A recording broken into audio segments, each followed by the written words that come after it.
thanks for coming back. So today I'm going to share my experience as a Ghanaian living in Canada. I'm going to share my cultural shocks basically. I come from Ghana, and Ghana is in West Africa. So my number one cultural shock has to be like the weather here. It's very, very cold here in Canada. Like in Ghana, it's mostly warm all year round. We have like our rainy season in June, July, May, June, July, but like yeah, it gets quite cool or cold during that time, but it's not as cold as Canada gets during the winter and sometimes fall and even in spring. Yeah, so coming here in the fall, it was very, very cold to me. And because, as I said earlier, because of like how warm Ghana is all around year round, so yeah, fall was very, very cold, but like it was not as cold as compared to like winter cold. So yeah, the weather shocked me. Really, like there's like a vast experience. Sometimes the winter feels like you're walking in ice block, or like yeah, in your freezer basically, but even though like you're wearing protective clothes and all of that. So the weather was number one shock for me. Number two is like I'm here in Canada. I realized that whenever you take the bus and you're getting off, I don't know if this is in every part of like Canada, but like where I live, I'm in Ontario, and where I live in Ontario, like a lot of times whenever people get off the bus, they say thank you to the bus driver. So I've also adopted it. It's something I realized often, and sometimes too, whenever I say that thank you to the bus driver, they're also like also nice and they respond nicely. Sometimes they wish you good night or like happy, like have a nice day or something like that. It's not something that happens in Ghana a lot of times. So I was a bit shocked, pleasantly shocked to be honest. And number three is how cashless the system is. Right, I came here with hard, like not hard, sorry, physical cash, right? And after I finished using that amount of money, and that was it. I've earned, like I joke for the most part, like I joke a lot that ever since I finished that money, I've never like seen physical cash before. And that's true, because a lot of your transaction and purchases, you use your credit card or your checking or savings card or something, yeah, basically, or you just use your Interact on your phone. So use your phone app to make transactions and all of that. So yeah, the system is so cashless, and yeah, using your phone to send money and receive money. Even though like in Ghana, like we have like mobile money and like mobile apps and all of that, I find here, like here in Canada, to be more cashless than the system in Ghana, sorry. And even here, the house I live in right now, we don't use like keys. We don't use keys. Like when you are coming, you get to the door, and you use your code. There's a code that we use to enter, so nobody holds like keys around and all of that. That brings me to number three of my cultural shocks, which is opening doors. I wrote that. So here basically, whenever like you are entering a building and someone is in close proximity in front of you, the person like holds the door and it like opens it for you to enter. And then you also like, as time goes on, as you experience that, you also tend to do that for someone, because when you see someone also coming and the person is in close proximity to you, you also like tend to open or hold the door for the person to also enter. So it's also a cultural shock, because it doesn't really happen in Ghana. Like in Ghana, for someone to hold the door for you, the person should know you or be working with you or be a friend or something who decides to do that. But like over here, a random stranger like does it for you without even you asking and all of that. And I find that to be a shock. It's something that like I never experienced back home. So yeah. And another one is that this should have been number one, but like yeah, Canadians are very, very, very friendly. I don't know, but like sometimes I walking down the street, someone you don't know, you've never met before, the person sees you and the person is smiling. I find that to be a shock. Basically, like people say, oh, Ghanaians are hospitable and all of that, but like Canadians too are very, very nice and welcoming and warm. I remember when I came here, and now myself and a couple of classmates who are not like Canadians or who have never like traveled here before, like we didn't know what to expect in the winter and all of that.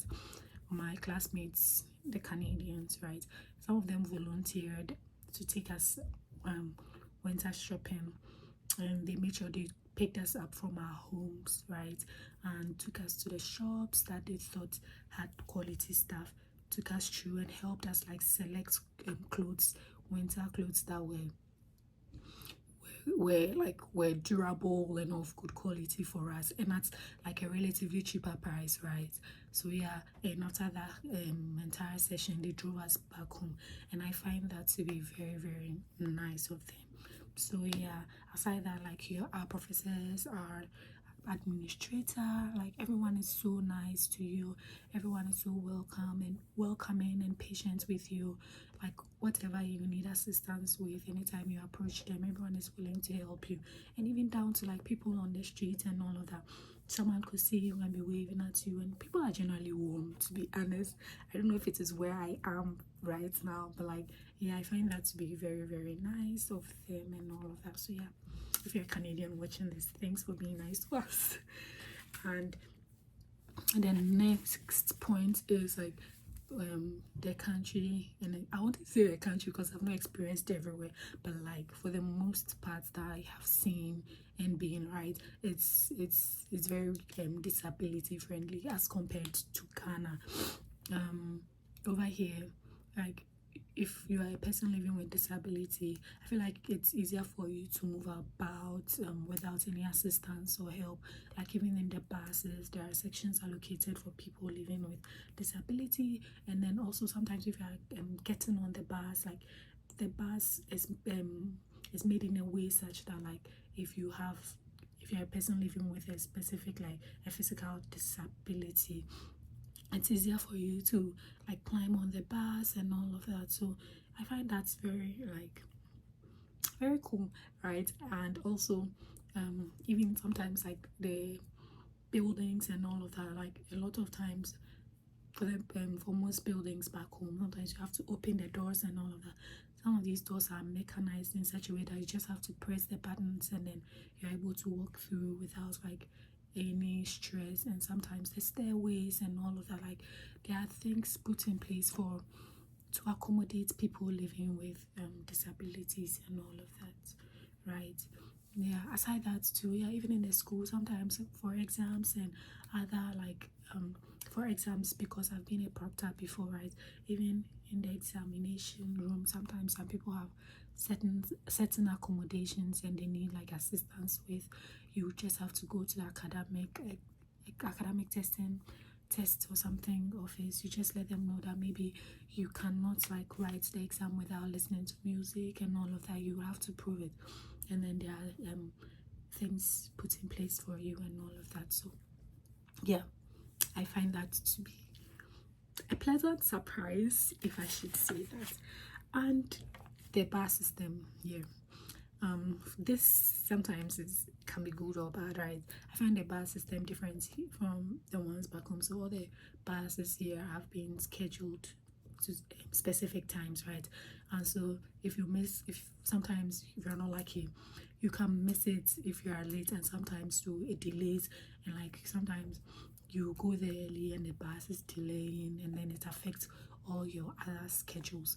And what I realized here is sometimes the places that you can get there, if you had your own car in like 5 or 10 minutes, it's going to take you about 20 to 30 minutes with the bus, because there are frequent stops for people to get off the bus. So yeah, there's that. As opposed to like in Ghana back home, like if I'm going to Makola or Agbeblushi or anywhere, I can just like I just know the bus stops to get, like sometimes you can have like a lot of buses going to the same place and get on. Over here the buses are scheduled to specific times, and so if you miss your bus time, sometimes you have to wait 30 minutes later or even 1 hour later and all of that. Time is money. Yeah. And then again, the food here, a lot of the food that I've seen here has like potatoes in it, and it's not as spicy as like we have it back home. It's very, very different. And yeah, so I don't have a lot to say about the food because a lot of times I'm eating at home, I'm making my own food, but then because yeah, it's I'm on a different continent, right? So a lot of the food stuff or food items that I need to prepare my own food do not exist here. So sometimes I have to improvise and all of that. So yeah, we don't have a lot of, I don't have like contumely and all of those local stuff that I need to prepare my home food. So yeah, I just have to make do with whatever I have. And then another thing is also the a lot of Canadian homes, I don't know, I can't say it for all, but like for the most part, most houses that I've lived in, this is my second apartment I'm renting, right? And all the time, like when you come into a house, like you're supposed to remove your shoes downstairs at the entrance of the door and change into either wearing your socks or like indoor slippers. And I find that to be very cool because then like if you like bring your slipper from outside, you're bringing germs inside. So I like that aspect. Yeah, even though like in Ghana we don't do that, but like I've come to learn that here. So yeah, we don't bring our shoes from outside, we just remove it at the entrance and then change into our sandals or socks. And then again, the school system, I don't know if it's in, I think like a lot of universities like do this thing where like it's a big university, but like we have different colleges inside and then everyone belongs to a college and every college has its own dorm rooms, like not dorm rooms but like yeah, accommodation, and has its like dining and also has its lots of times people say dining, but like it's more like a cafeteria where you can go and get food, and there are lecture halls and all of that. It's quite cumbersome if you're not so like if you're not so like used to that. Like I find the whole university colleges and all of that sometimes quite cumbersome because every college has its own president and a whole lot of things going on, but it's cool. Yeah, this brings us to the end of my cultural shocks as a Ghanaian living in Canada. But like, thanks for watching. Please like, comment, and subscribe.